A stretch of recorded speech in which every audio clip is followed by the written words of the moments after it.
Hello friends, welcome back to our channel. ఇంతకుముందు కమెంట్స్లో కూడా చాలామంది యాక్సిస్ బ్యాంక్ గురించి అప్డేట్స్ వస్తే చెప్పమని అయితే అడిగారు. సో యాక్సిస్ బ్యాంక్కి సంబంధించి రీసెంట్గా అయితే ఒక అప్డేట్ వచ్చింది.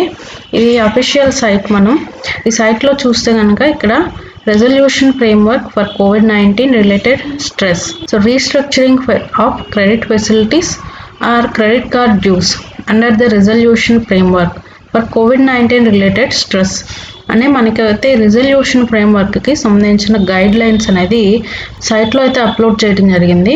సో దీనికి సంబంధించిన ఫుల్ డీటెయిల్స్ నో మోర్లో క్లిక్ చేసి సైట్ అయితే ఇలా ఓపెన్ అవుతుంది. ఏ లోన్స్ దీనికి ఎలిజిబుల్ అవుతాయి, ఏ లోన్స్ ఎలిజిబుల్ కావు, ఎవరెవరు వీటికి అప్లై చేసుకోవచ్చు, ఎప్పటిలోపుగా దీనికి అప్లై చేసుకోవాలి, అట్లాగే ఎట్లాంటి డాక్యుమెంట్స్ వీటికి సబ్మిట్ చేయాలి, ఇటువంటి ఇంపార్టెంట్ పాయింట్స్ అనేది మనం ఈ వీడియోలో తెలుసుకుందాం. సో వీడియో మొత్తం కూడా డీటెయిల్గా ఫుల్గా చూడండి, మీకు పూర్తి ఇన్ఫర్మేషన్ అనేది తెలుస్తుంది. ఫస్ట్ మనకి ఏ లోన్స్ దీని కింద కవర్ అవుతాయి ఈ రెజల్యూషన్ ఫ్రేమ్వర్క్ కింద అంటే, క్రెడిట్ కార్డు సంబంధించిన లోన్స్ కానీ, ఆటో లోన్స్ కానీ, తర్వాత పర్సనల్ లోన్స్తో secured by gold jewellery loans, అలాగే ఇమ్మూవబుల్ ప్రాపర్టీస్ పెట్టి తీసుకునే లోన్స్ కానీ, ఫిక్స్డ్ డిపాజిట్స్ పెట్టి తీసుకుంటున్న లోన్స్, షేర్స్ అండ్ బాండ్స్కి ఇచ్చే లోన్స్, ఇవన్నీ కూడా కవర్ అవుతాయి. అలాగే పర్సనల్ లోన్స్ ప్రొఫెషనల్స్కి ఇచ్చే ఈ పర్సనల్ లోన్స్ కూడా, loans given for the other consumption purposes, so ఆ loans educational loans given for creation or enhancement of immovable assets, అంటే ఎగ్జాంపుల్కి housing loans given for investment in financial assets. So ఈ loans అన్నిటికీ కూడా restructuring framework అనేది apply చేసుకోవచ్చు. So దీంట్లో ఏంటంటే మనం పైన చెప్పిన లోన్స్ అన్నిటికీ కూడా అందరూ అప్లై చేసుకోవచ్చా అంటే, ఇక్కడ కొన్ని కండిషన్స్ అనేవి ఉన్నాయి. సో ఎలిజిబిలిటీ క్రైటీరియా ఏంటంటే, మనకి March 1కి ముందు తీసుకున్న లోన్స్, అట్లాగే డిఫాల్ట్ అవ్వకుండా ఉన్నవి, సో మోర్ దాన్ 30 డేస్కి మించి డిఫాల్ట్ అవ్వకుండా ఉన్న లోన్స్ కానీ వాళ్ళకి అప్లై చేసుకునే ఎలిజిబిలిటీ ఉంటుంది. బారోయర్స్ ఈ సిట్యుయేషన్ వల్ల ఇంపాక్ట్ అయిన వాళ్ళకి మాత్రమే ఇది అప్లై చేసుకోవచ్చు. దానికి సంబంధించిన డాక్యుమెంట్స్ అనేది మనం రెడీ చేసుకోవాలి. ఏమేమి డాక్యుమెంట్స్ సబ్మిట్ చేయాలనేది కూడా చెప్తాను. డాక్యుమెంట్స్ దగ్గరికి వచ్చేసరికి సాలరీడ్ బారోయర్స్ అయితే కనుక KYC documents, voter ID, passport, driving licence, Aadhaar card ఇవి సబ్మిట్ చేయాలి. బ్యాంక్ స్టేట్మెంట్ లాస్ట్ 12 monthsది, శాలరీ స్లిప్స్ లేటెస్ట్ 6 monthsది, last 2 years IT returns and form 16 last ఇయర్ది, లేదా ఫామ్ 26, ఇట్లా ఈ డాక్యుమెంట్ సబ్మిట్ చేయాలి. జాబ్ లాస్ కానీ శాలరీ కట్ కానీ అయితే కనుక ఎంప్లాయర్ నుంచి మనకి లెటర్ వస్తుంది, అంటే టర్మినేట్ అయినట్లుగా ఎంప్లాయ్మెంట్, శాలరీ డిడక్షన్ అయినట్లు కానీ వీటికి సంబంధించిన లెటర్స్ అనేవి ఆఫీస్ వాళ్ళు మనకి ఇస్తుంటారు. సో ఆ లెటర్స్ మనం సబ్మిట్ చేయాలి. సెల్ఫ్ ఎంప్లాయిడ్ బారోయర్స్ అయితే మాత్రం KYC documents, voter ID, passport, driving licence, Aadhaar card ఇవి. ఇట్లాగే నాన్ ఇండివిజువల్ ఎంటిటీస్కి అయితే KYC documents as per banks policy, అంటే MSME సర్టిఫికేట్ ఉంటుంది, అది సర్టిఫికేట్ సబ్మిట్ చేస్తుంది. బిజినెస్ బ్యాంక్ స్టేట్మెంట్స్ లాస్ట్ 12 monthsవి, GST returns, next audited financials. So ఇవి డాక్యుమెంట్స్ అన్నీ కూడా సెల్ఫ్ ఎంప్లాయిడ్ బారోయర్స్కి సబ్మిట్ చేయవలసిన డాక్యుమెంట్స్. సో ఈ డాక్యుమెంట్స్ అన్నీ కూడా మనం సెల్ఫ్ అటెస్ట్ చేసిన డాక్యుమెంట్స్ అయి ఉండాలి. సో మన సంతకం ప్రతి డాక్యుమెంట్ మీద కూడా ఉండాలి. ఇక్కడ మనకి 2 లింక్స్ ఇచ్చారు, ఒకటి సాలరీడ్ కస్టమర్స్కి, ఒకటి సెల్ఫ్ ఎంప్లాయిడ్ కస్టమర్స్కి.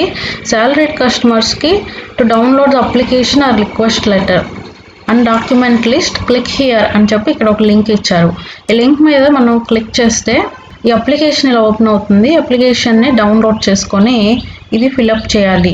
ఇక్కడ మనకి లాస్ట్లో లిస్ట్ ఆఫ్ డాక్యుమెంట్స్ ఏమేమి ఎన్క్లోజ్ చేయాలి అప్లికేషన్తో అనేది లాస్ట్లో ఈ బాక్స్లో అయితే ఇచ్చారు.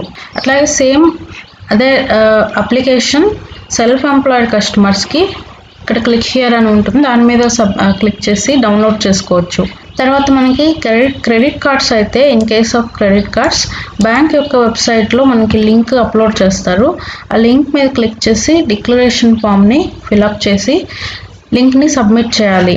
సో ఈ లింక్ అనేది ఇప్పటికైతే యాక్టివేట్ అవ్వలేదు. Link will be updated shortly on the banks website అని ఇచ్చారు మనకి. అయితే ఇక్కడ మనకు కొన్ని డౌట్స్ ఉంటాయి.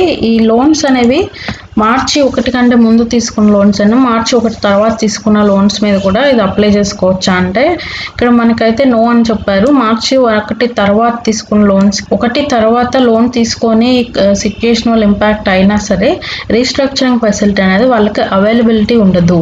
లాస్ట్ డేట్ అప్లై చేసుకోవడానికి డిసెంబర్ 20, 2020 అని ఇచ్చారు. నెక్స్ట్ మనకి అన్ని లోన్స్ అంటే మల్టిపుల్ లోన్స్ ఉన్నా కూడా అన్నిటికీ కలిపి కూడా రీస్ట్రక్చరింగ్ ఫెసిలిటీ అప్లై చేసుకోవచ్చు. క్రెడిట్ కార్డ్స్కి కూడా అప్లై చేయొచ్చు. ఇక్కడ ఇచ్చిన ఒక కండిషన్ ఏంటంటే అవుట్ స్టాండింగ్ అమౌంట్ అనేది minimum out standing balance requirement అనేది ఒకటి ఉంటుంది. ఆ minimum out standing balance loans కానీ క్రెడిట్ కార్డ్స్ కానీ 50,000 రూపాయలు అనేది ఉండాలి అండర్ రెజల్యూషన్ ఫ్రేమ్వర్క్కి అప్లై చేసుకునే వాళ్ళకి. సో నెక్స్ట్ ఏంటంటే ఇప్పుడు ఈ క్రెడిట్ కార్డ్స్ కానీ మనం రీస్ట్రక్చరింగ్ ఫెసిలిటీ అప్లై చేసుకుంటే క్రెడిట్ కార్డ్ అనేది ముందుగా డియాక్టివేట్ చేస్తారు. ఇది డియాక్టివేట్ అవ్వటం వల్ల రీస్ట్రక్చరింగ్ చేసుకున్న తర్వాత మనం క్రెడిట్ కార్డు ఉపయోగించుకోలేము. అలా అని చెప్పి అది అట్లాగే డియాక్టివేట్ అయిపోయి ఉంటుంది అని మాత్రం కాదు. సో కొన్ని మంత్స్ మనం రెగ్యులర్గా పేమెంట్స్ చేస్తూ ఉన్న తర్వాత మళ్ళీ క్రెడిట్ కార్డ్ని బ్యాంక్ వాళ్ళు యాక్టివేట్ చేస్తారు. సో ఇప్పుడు ఏంటంటే మనం 24 మంత్స్ వరకు కూడా దీనివల్ల మనకి ఉండే అడ్వాంటేజ్ ఏంటంటే 24 మంత్స్ వరకు మన టెన్యూర్ని అయితే ఎక్స్టెండ్ చేసుకోవచ్చు. లేదా మనం తీసుకున్న లోన్ని ఫ్రెష్ లోన్ కింద కన్వర్ట్ చేసి 2 years వరకు కూడా టెన్యూర్ని పెంచుతారు. అలాగే క్రెడిట్ కార్డ్ మీద తీసుకున్న లోన్స్ని కూడా 24 మంత్స్ వరకు కూడా మనం టెన్యూర్ని ఇంక్రీజ్ చేసుకోవచ్చు. ఒకవేళ మారటోరియం ఇచ్చినా కూడా మారటోరియం పీరియడ్ని మ్యాక్సిమం అయితే 24 మంత్స్ వరకు కూడా ఇచ్చే ఆప్షన్స్ అయితే ఉంటాయి. సో మనం దీనికి అప్లై చేసుకున్న తర్వాత బ్యాంక్ ఈ రిక్వెస్ట్ని ప్రాసెస్ చేయడానికి 15 వర్కింగ్ డేస్ అయితే తీసుకుంటుంది. దీనికి మనం రీస్ట్రక్చరింగ్కి అప్లై చేసుకున్న తర్వాత రేట్ ఆఫ్ ఇంట్రెస్ట్ అనేది ఏది కూడా మన ఇంపాక్ట్ ఏం అవ్వదు. ఎగ్జిస్టింగ్ టర్మ్స్ అండ్ కండిషన్స్ ప్రకారమే మన లోన్ అగ్రిమెంట్ ప్రకారం ఇంట్రెస్ట్ అనేది ఉంటుంది. సో ఇంట్రెస్ట్ అనేది ఏది కూడా ఇంపాక్ట్ అనేది అవ్వదు. ఎంఎస్ఎంఈ బారోయర్స్ ఈ రెజల్యూషన్ ఫ్రేమ్వర్క్ కింద అప్లై చేసుకోవడానికి అయితే ఎలిజిబిలిటీ ఉండదు.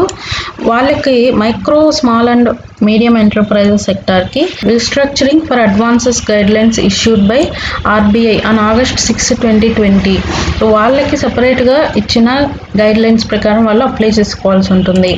ఏ లోన్స్కి ఈ రీస్ట్రక్చరింగ్ రెజల్యూషన్ ఫ్రేమ్వర్క్ అనేది ఎలిజిబిలిటీ ఉండదు అంటే ఎంఎస్ఎంఈ బారోయర్స్కి, ఫార్మ్ క్రెడిట్స్కి, లోన్స్ ప్రైమరీ అగ్రికల్చరల్ క్రెడిట్ సొసైటీస్కి ఇచ్చేవి, ఫార్మర్స్ సర్వీసెస్ సొసైటీస్కి ఇచ్చేవి, ఫైనాన్షియల్ సర్వీస్ ప్రొవైడర్స్కి ఇచ్చినవి, అట్లాగే central and state governments, local government బాడీస్కి ఇచ్చే లోన్స్, యాక్సిస్ బ్యాంక్ ఎంప్లాయీస్కి ఇచ్చిన లోన్స్, ఫార్మర్స్కి ఇచ్చే loans under KCC, NPA loans, తర్వాత loans with a DPD status of more than 30 days అంటే లోన్స్ డిఫాల్ట్ కింద ఉన్న లోన్స్ కానీ, లేదా accounts having financial stress for reasons other than COVID-19 అంటే COVID-19 వల్ల కాకుండా వేరే ప్రాబ్లమ్స్ వల్ల ఇంపాక్ట్ అయిన వాళ్ళకి ఈ రీస్ట్రక్చరింగ్ ఈ రెజల్యూషన్ ఫ్రేమ్వర్క్ అయితే ఉండదు. సో వీటికి ఎలా అప్లై చేసుకోవాలి అంటే మనం రిక్వెస్ట్ సబ్మిట్ చేయాలి అంటే కనుక బ్యాంకుకి వెళ్ళి అప్లికేషన్ అనేది సబ్మిట్ చేయాలి.